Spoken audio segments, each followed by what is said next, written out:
Welcome back. I want to have a little fun.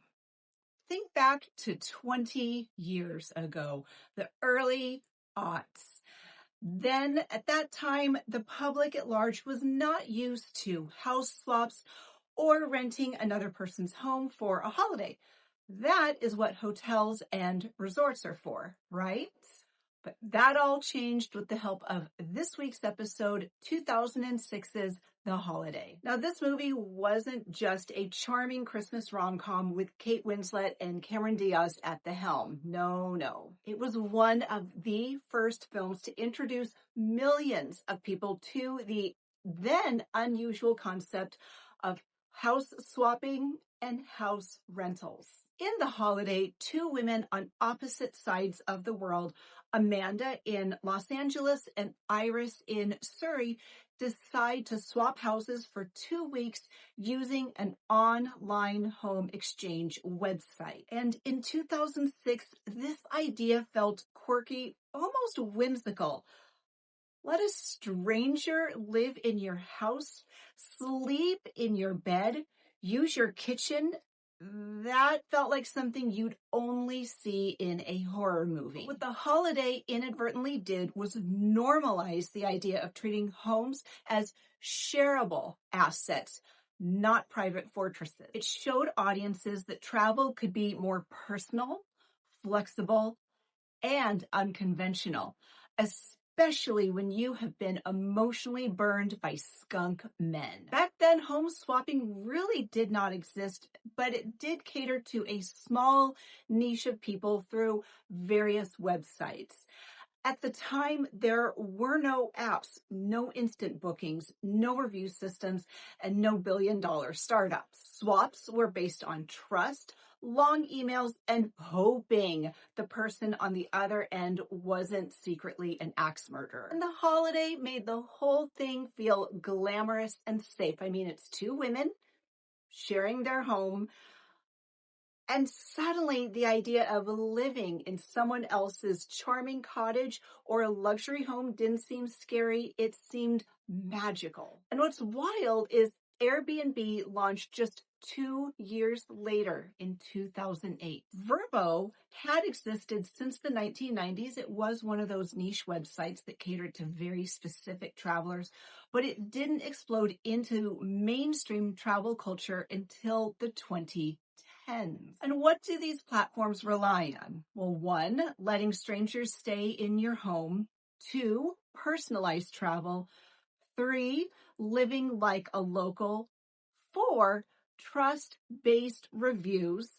And 5, unique and appealing accommodations and local experiences. And The Holiday showcased these ideas before they became normal. As much as I love staying in a nice hotel on vacation, I mean, imagine meeting the love of your life because they happen to be the brother of the person you are renting your home from. That's pretty cool. That's a very unique experience. Amanda falls in love with the warmth and coziness of English village life, while Iris discovers peaceful solitude in a modern LA mansion. And these are exactly the kinds of experiential benefits Airbnb would later use in its marketing, traveling not just to a place, but into a lifestyle. Audiences didn't just see a charming Christmas rom-com. They saw an advertisement for a completely new travel philosophy. Others' homes can be a temporary sanctuary.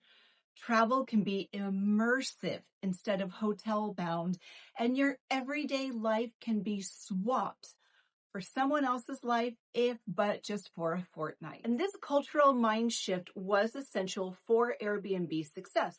The core idea of sharing your home with strangers can be enriching became more digestible because movies like The Holiday softened the concept. And fast forward to today, house swapping still exists, but it's the short-term rentals that dominate, and platforms now offer millions of accommodations worldwide, from tree houses to castles. And at the heart of it all, the same idea acting as the emotional engine of The Holiday. Your home doesn't have to stay your own. It can be part of someone else's story. So let me know in the comments, what have your experiences been? Do you enjoy Airbnb? Do you love Vrbo? Do you have funny stories, horror stories? I want to hear some of your travel experiences. And go ahead and give the subscribe button a house key so you never miss a thing. And be sure to subscribe to the Real Relationships podcast on Apple, Spotify, or wherever you get podcasts. And be sure to follow us on all of the socials. As you know, we are on YouTube. New episodes of this show premiere every Thursday, along with content I sprinkle throughout the week. We are also on Facebook, Blue Sky, Instagram, and TikTok. We appreciate our listeners, our followers, and subscribers, and we enjoy bringing you great content pretty much every day. Thanks for watching. Stay safe and happy holidays.